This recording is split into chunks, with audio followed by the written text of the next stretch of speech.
John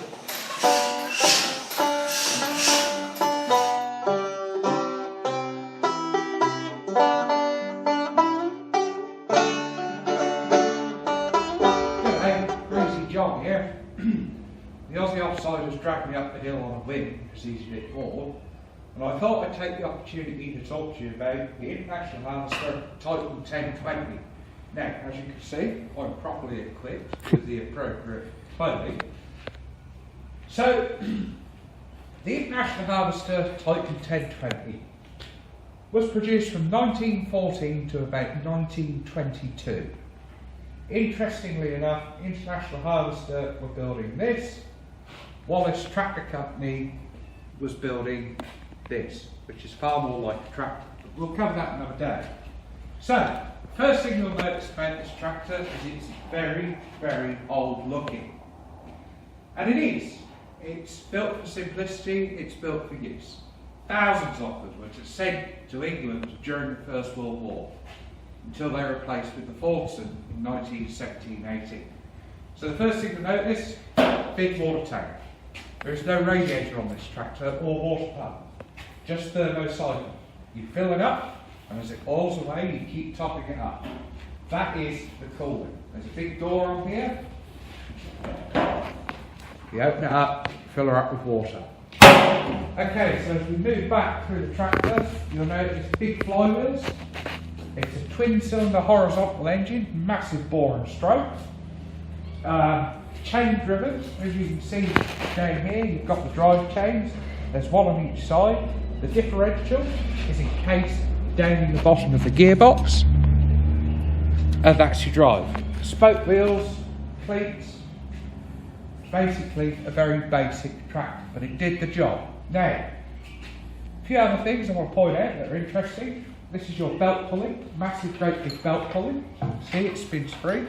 To engage that, you have to push the clutch in. And then that's engaged. Massive use for threshing, wood sawing, other things like that. Used like a stationary power source? Yes, as a stationary power plant. They are also used for ploughing thousands of acres over here and in Great Britain. So when I was younger, I used to look at these tractors and I used to really question how they work because I didn't understand it. And fortunately, through some great friends of mine, I've been able to learn more about it. A lot of people told me and have shown me over the years, and I'm going to take the opportunity to you now to show you what I never got the opportunity to learn and explain how we're going to start a Titan. So, no electric start. Now the first thing we're going to do is we're going to pump fuel up to the mixer. Now we have a fuel pump which is down here, you can see here. The fuel is drawn up from the tank behind the water tank. So we release this lever and then we pump. Sticky. Now this is pumping fuel up into the mixer bowl. Up here.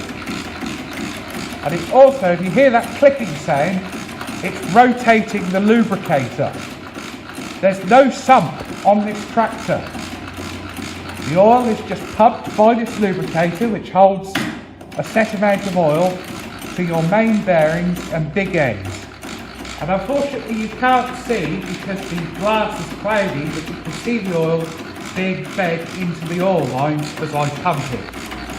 So, I'm just going to check that we've got fuel up in the mixer. I'll do that to save place and find it on the wheel. So, the mixer has now got petrol in it, which I don't know if you can see in there, but there is. So now we set the mixture screw to about halfway. Now this tractor's already been oiled. I come up here and oiled it the other day, so I'm not going to go through the whole process of oiling the rockers and anything like that. So, we've got oil, we've got fuel. We need to trip the magneto. This is to give us a snap for the impulse. And once the tractor is running, that will disengage. Now, before I forget, we've got to open the decompression taps. And as I open them, look down on the floor, it'll drop oil all over the floor. The last time I had it running. Push them open. So, we've got fuel up, the tractor is decompressed, the magneto has been set for impulse. What I've got to do is take this sauce bottle with petrol in it, basically prime it by pouring petrol straight down the throat of the machine. That's that done. The mixer is set.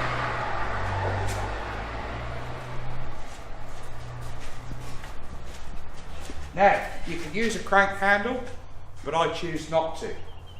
So what I do is I pull on the flywheels. So I'll pull it up to compression, which is there. You've checked your gears, right? Sorry? You've checked it out of gear. Yes, right? I've checked it's out of gear, so we're now up on compression, so I'll give it a good pull. And a second. Oh, and a third.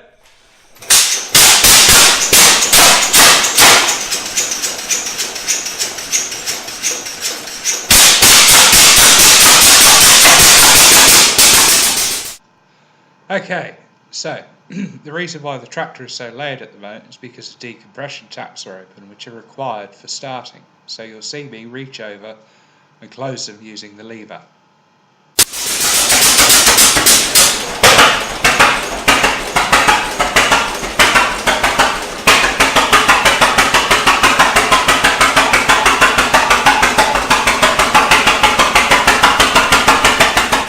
Right, as you can see here, the fuel pump is working, lifting fuel up, and it's also activating the lubricator on top. You can see the big long push rods in the inlet and exhaust valves being operated by them. You can just see the simplicity of this tractor. It's basically a 2-cylinder stationary engine on wheels, and there I am just adjusting the mixture, which is the only sort of throttle control that you have on this tractor.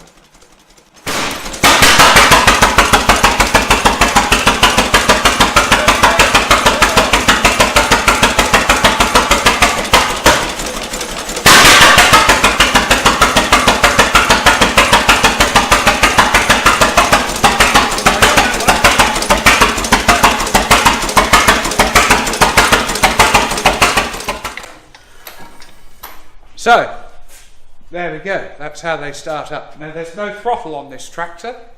You adjust your fuel load as you need it by either leaning it out if you're just idling or enriching the fuel if you're working.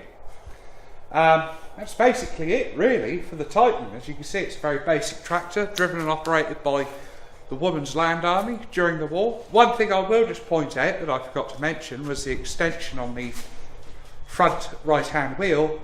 And that is for the fitment of what we call the plough guide, and that would be a big arm which fits over here with a lever would be mounted on the foot plate, and the operator could drop the lever down, drop the guide down, and the guide would run in the furrow and keep the tractor running true with the rest of the ploughing.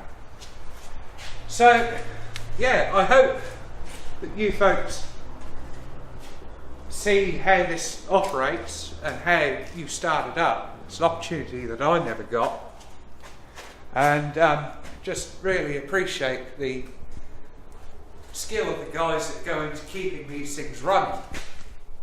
If the Ford Major was the workhorse of the Second World War in Britain, this was the workhorse of the First World War in Britain? Yes, this and the Fortune F during the later war.